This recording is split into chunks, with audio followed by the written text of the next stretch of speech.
Look, Manchester City beating United 3-0 at the Etihad.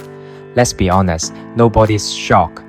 Losing to City these days doesn't really sting in the unexpected sense, because right now, City are simply on another planet. Their squad quality, their manager, the way the club is run, they're at the top of Europe. United, we are not close. But what hurts me the most isn't just the loss. You know what really makes me angry?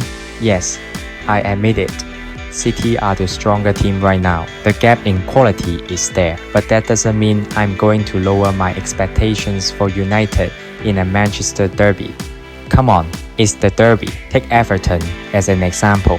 Nobody's going to argue that Liverpool and Everton are on the same level. The gap is obvious. But whenever Everton play Liverpool, whether it's at Goodison or at Anfield, the players and the coach give absolutely everything. They fight like their lives depend on it. They make Liverpool work for every single win.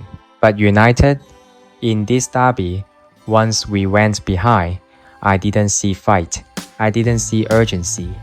What I saw was players pointing fingers at each other, sulking, and a coach who looked like he had already thrown in the towel. And as a Manchester United fan, that is what makes me furious. Not just the loss, but the way we lost. This game though, disappointing doesn't even cover it. And today, instead of doing a typical post-match tactical breakdown, I want to talk about one thing. Amorim, my feelings towards him, and honestly, my frustrations. His body language, head down, hopeless. Let's start with his body language. Too often, I see him on the touchline with his head down, looking defeated. Zero encouragement for the players. Where's the fire? Where's the energy? Cristiano Ronaldo once said, United's target should always be to win titles. I half agree and half don't, because realistically, this club isn't ready to fight for the league right now. Even the board said the goal is to win by 2028. Luke Shaw, in an interview, said the squad has the quality to compete. But let's be real here. Most United fans aren't delusional. We know the team isn't challenging for top 4 right now. Me personally, I say we are mid-table quality at the moment. Top 5? No chance. Europa League? Too much to ask. Conference League? That's honestly the realistic goal this season. And with the money Amorim got 200 million splash on Sesko, Cunha, and Bemo, I don't think asking for significant improvement is unreasonable. Yet, what do we get? A coach who, when things go wrong, just slumps on the bench. No rallying the players, no big gestures to lift them, no huddles with his staff to adjust tactics. The one moment that really stuck with me was the League Cup game against Grimsby, a second division team. Penalty shootout. Instead of encouraging the lads, standing with them, showing he's in it together, Amorim just sat down by himself. I couldn't believe it. That's not the behavior of a Manchester United manager. That's not leadership. And you can see the effect on the players. Their mentality is fragile. When we concede, or when passes go astray, heads drop, pressing stops, players argue. Bruno, as captain, spends half the game throwing his arms in frustration. And Amorim, silent, detached. Listen, when things are going well, any manager looks good. But when the storm comes, that's when you see who's a real leader. From the Chelsea game onwards, I don't want to see Amorim sulking on the sideline again. A coach who looks defeated only makes the players and the fans feel worse. Stubbornness and thinking too highly of himself. Now, the second thing, Amorim's stubbornness.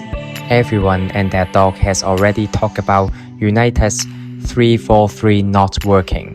I'm not going to repeat what every other channel has said. Yes, 4-2-3-1 might suit this squad better, and personally, I agree. But here's my point, no formation is perfect. 4-2-3-1 has weaknesses, 3-4-3 has weaknesses. The real issue is whether the players can actually carry out the tactical demands, and whether the manager is flexible enough to adapt.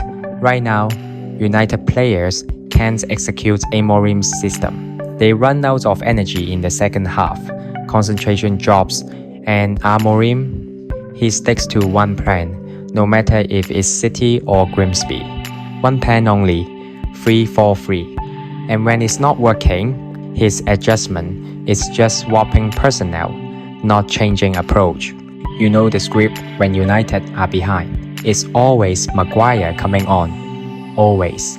Compare that to Pep Guardiola. If there's a manager stubborn with his footballing philosophy, it's Pep. Yet even Pep adapts. Last season, City played a lot of 4-1-4-1. This summer, he let De Bruyne go and sold Edison, signed Donnarumma, Cherky, Reinders, and this year they are playing more 4-3-3, sometimes 4-2-3-1. He even benched Foden for a kid like Bob when form dropped. That's flexibility. And look at the derby numbers. United had more possession, 55% to City's 45%, more passes too, 501 to 430. United outpassed City. But is that a good thing? Not at all. It shows City deliberately adjusted, gave us the ball, hit us on counters, and punished our mistakes. 3 goals later, job done. Pep, the so-called control-obsessed coach, gave up control because it was the smarter move. And Amorim? He's so attached to my system, my philosophy, that he even said in a press conference, if you want me to change my principles, then sack me. Sorry, but what? You've achieved nothing in the Premier League yet. You finished last season with a poor record, and you're acting like your system is untouchable? That's arrogance. Misusing players. Another thing that drives me crazy. Players out of position. This season, Mount as a striker, Luke Shaw as centre-back, Ahmad as a wing-back, and Bilmo as a number 10. And the worst?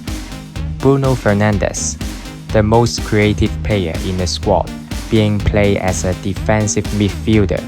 I mean, come on, that's self-sabotage. It's one thing to have a vision, it's another to be so obsessed with proving your system works that you misuse your best assets. And that's on the manager. Will Amorim survive? Here's my honest take. If Amorim refuses to change, he won't last. Eventually, United will sack him, just like the others. He's coaching in the toughest league in the world, at one of the biggest clubs. This isn't FIFA. You don't win with one fixed system. If he's just here for a payout, fine, carry on. But if he truly wants to bring United back, he has to adapt. Should United sack him now? My answer is tricky. If he stays stubborn, then yes, the board has no choice. But firing him also creates huge problems. The club is broke. We already blew the transfer budget, mostly on installments. If we bring a new coach, we'll need to rebuild again. And guess what? We sold the wingers for Amorim's 3-4-3. Anthony Garnacho Sancho gone. New coach comes in, wants 4 at the back. Then what? Another rebuild. More money we don't have. So yeah, sacking him sounds simple, but the reality is messy. For now, the only way forward is for Amorim to stop being stubborn, show some flexibility. Because without change, this is just slow death for United. Final words. I don't know if United fans are ready to accept that this club isn't top tier anymore. Maybe we need to lower expectations. But deep down, we all want the same thing: progress, fight, a sense of direction. If Amorim doesn't change, it's the end. But if he does, maybe, just maybe, we'll see some light. So Amorim, if you are listening, drop the stubbornness.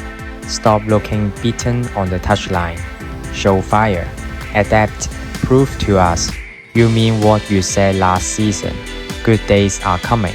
Because right now, those good days feel very, very far away. And let me explain why I feel this way. It's not just frustration for the sake of it. I genuinely believe every single Premier League manager already knows exactly how United play under Amorim. They've studied us, They've dissected our tactics, and they are all preparing to target the same weaknesses over and over again. Look at City. They're the perfect example. Guardiola adjusted his usual style just to exploit our flaws, and it worked perfectly. That's the level we are up against. Top teams don't just stick with one idea. They adapt, they tweak, they surprise you. And yet, Amorim, he didn't change a thing. That's the most ridiculous part. Everyone in the league has read our book, front to back, and we're still playing the same chapter, word for word. No plan B, no surprises, nothing. Honestly, that's why I can't bring myself to be hopeful for Chelsea. Because if Amorim doesn't change, the outcome is already predictable. Opponents know how to press us, they know where the gaps are, and they know we'll eventually crack. It's painful to say, but that's the reality right now. And again, the nightmare scenario, Garnacho scoring against us. Celebrating like it's his best moment ever. That would just kill me. So yeah, if we lose again, morale keeps dropping, and I don't even have the energy to rant anymore. If you're a United fan and you get what I'm saying, do me a favor. Subscribe before you leave. Smash the like button, share the video, and most importantly, leave a comment. Tell me how you are feeling, because I know I'm not alone in this. That's it from me. Let's just hope for the best. Even if my heart tells me otherwise. I'll see you all in the next one. Bye for now.